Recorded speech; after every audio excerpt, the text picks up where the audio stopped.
Mga kapuso, good morning. Nandito ko ngayon sa La Paz Plaza sa Iloilo City. At kung makikita ninyo sa aking likuran, no, gutter deep na yung baha dito sa bahagi na ito ng kalsada. Matapos nga yung tuloy-tuloy na pagbuhos ng malakas na ulan dito sa Iloilo City, dala nga ng bagyong Verbena. So makikita natin, pahirapan yung pagtawid ng mga motorista sa bahagi na ito ng kalsada. At sa ating mga dinaanan ring mga kalsada ay binaha na rin. May ilang barangay din sa Iloilo City ang naobserbahan natin, lalong-lalo na sa mga ilog, sa mga creek, na unti-unti nang tumaas o tumataas ang tubig baha.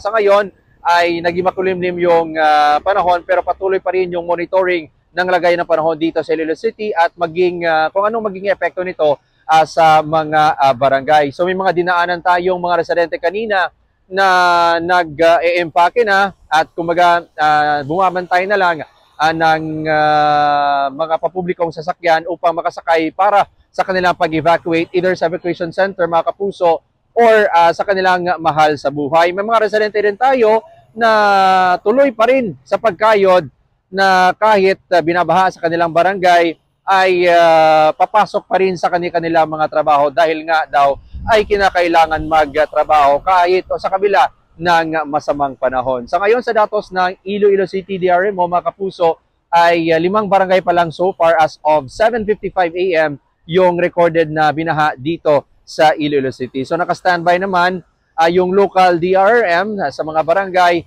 kung kinakailangan talaga magsagawa ng preemptive evacuation. So yan muna ang latest mula dito sa Iloilo City. Ako yung kapuso Kim Salinas ng GMA Regional TV.